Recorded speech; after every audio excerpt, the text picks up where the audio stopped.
दे। अगर कहीं जनता को पीड़ा देने वाला फैसला लिया तो हमारा मंत्रिमंडल से और हमारे जो सरकार है उसको बदलने में भी देरी नहीं करेगी। ये मैं इसलिए कहना चाहता हूं। कहीं अगर हमें लगा, माननीय अध्यक्ष महोदय, पीडीएन ने, हमने थोड़ी किया आंकलन, केंद्र की सरकार ने किया। डबल इंजन की सरकार के एक इंजन तो विपक्ष में बैठ गया, लेकिन विपक्ष का इंजन ही जाके वहां बोल देता कि हमें पीडीएन ने जो और राज्यों को मिल रहा है हिमाचल प्रदेश को दीजिए, नहीं मिला। और एनपीएस का कॉन्ट्रीब्यूशंस, अब डाटा आया, पीएफआरडीए में लंबित लगभग 10,800 करोड़ रुपए की राशि अपेक्षित है। भारत सरकार द्वारा यह राशि भी नहीं दी जा रही है। मैंने तो 9,000 करोड़ का बोला था। 10,000 करोड़ का मतलब कि सरकार का उसमें 5,000 करोड़ रुपया तो है ही है, लेकिन उसकी भी हमें लड़ाई लड़नी है और लड़ेंगे। एक तरफ पर हम लड़ाई लड़ेंगे, एक तरफ पर प्रदेश की संपदा को हम लूटने नहीं देंगे, एक तरफ पर हमारे जो प्रदेश का संपदा है उसका सही आंकलन और सही उपयोग हिमाचल की 75 लाख जनता के लिए कैसे किया जाए, वो नीतियां लेकर आएंगे जिन नीतियों में उस संपदा में उनका अधिकार है। माननीय अध्यक्ष महोदय, कई बार विचित्र स्थिति पैदा हो जाती है उस तरफ बैठने वाले लोगों में। बार बार हमसे कहा जाता है, लोन की मैं बात करना चाहूंगा।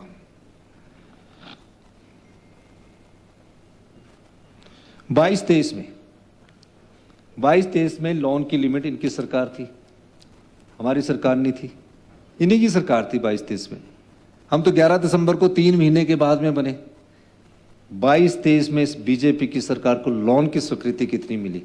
इन्होंने तो ये सोचा था कि हम दोबारा सत्ता में आ जाएंगे और हम अपने लोन की। अब आप देखिए, जो 22-23 में, जब हमारी तो 3 महीने थे ना लास्ट के, सिर्फ 1 महीने तो हम अपनी खुशी में ही रहे क्योंकि मंत्रिमंडल का विस्तार न हो सका। मैं और अग्निहोत्री जी 1 महीने तक खुशी मनाते रहे क्योंकि 1 महीने तक मंत्रिमंडल ही नहीं बन पाया। मैं वो बात कह रहा हूं, जब हमने आंकलन किया फाइनेंस के द्वारा कि 22-23 में जब भारतीय जनता पार्टी की सरकार 9 महीने रही तो इनका लोन की जो लिमिट थी वो 16,261 रुपए 22-23 में थी, जिसको हम 30,000 में काउंट करते क्योंकि वित्तीय वर्ष काउंट होता है। यूटिलाइजेशन तो 9-10 महीने इन्होंने किया, सारा कुछ इन्होंने बांटा और हम पर दोष देते कि 30,000। मैंने वो कहा क्योंकि वित्तीय वर्ष के जो पहले 10 महीने थे वो भारतीय जनता पार्टी के सीधे इन्होंने लोन की लिमिट देखी 16,261 रुपए की। 23-24 में जब हमारी सरकार का पहला बजट रखा गया, पहला लोन की लिमिट में 12,176 4,000 करोड़ रुपए की कमी आई।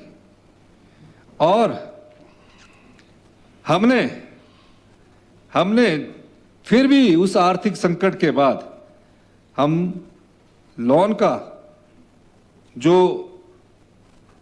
रीपेमेंट है वो हमने तकरीबन 18,000 करोड़ रुपए के करीब लोन की रीपेमेंट और मूलधन की रीपेमेंट की होगी। इसको मैं एग्जैक्ट अंक नहीं, 16-17 हजार है, मैं आपको उसको बताऊंगा। माननीय अध्यक्ष महोदय, आप देखिए संपदा को और लूटने का तरीका, इतनी बुरी तरह संपदा को लूटा। बिजली में चुनावों को जीतने के लिए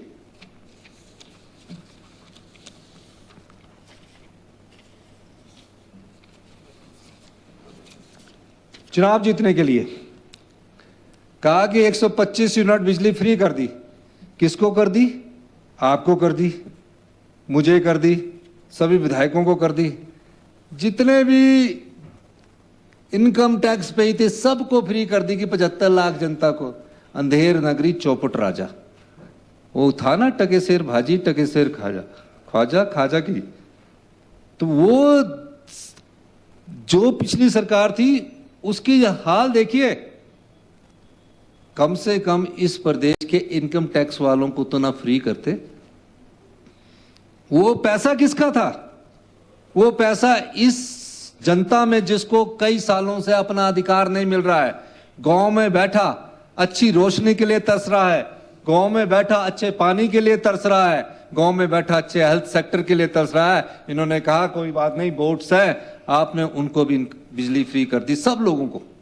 और कितना नुकसान हुआ माननीय अध्यक्ष महोदय, मैं ये बताना चाहता हूं, इस सिर्फ 125, अभी तो कई यूनिट है, 125 यूनिट करने के बाद इस प्रदेश की संपदा का 435 करोड़ रुपए का साल का नुकसान इस सरकार ने किया। हम उसके माननीय मुख्यमंत्री जी, आप कितना समय और लेंगे? क्योंकि हाउस एक्सटेंड करना पड़ेगा, 5 बज गए। आप अभी 42 मिनट 12 मिनट हुए नहीं बोलने, अभी आप, हाँ 12:47 हुए अभी तो। अच्छा 42 मिनट हुए, आधा घंटा ले लूंगा माननीय अध्यक्ष। नहीं 12 मिनट ही बोले अभी आप।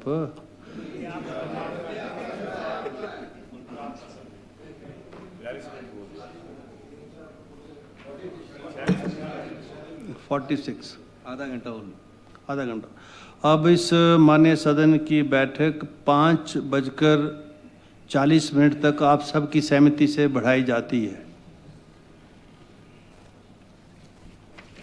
चुनाव जीतना था, कहा आगे तो हम देख लेंगे, डबल इंजन की सरकार है। चुनाव नहीं जीते तो हर साल 543 करोड़ रुपया हम इनकी लायबिलिटी वो भी पूरी कर रहे हैं, 23-24 में हम पूरी कर रहे हैं। ये तो इन्होंने किया, ये तो अभी 125 यूनिट का है। माननीय अध्यक्ष महोदय, ये तो लुटाने आए थे। ये कैसे सच्चे देशभक्त हो सकते हैं जो गरीब की जनता का पैसा लुटा रहे हैं, किसान का पैसा लुटा रहे हैं, कर्मचारी का पैसा लुटा रहे हैं, युवा वर्ग को जो रोजगार मिलना है उसका पैसा लुटा रहे हैं, महिलाओं के सम्मान का पैसा लुटा रहे हैं। इन्होंने लुटाया है, इस प्रदेश की संपदा को लुटाया है। पर हम इस प्रदेश की संपदा को ना तो लुटने देंगे ना ही लुटाने देंगे, ये हमारी कमिटमेंट है। माननीय अध्यक्ष महोदय,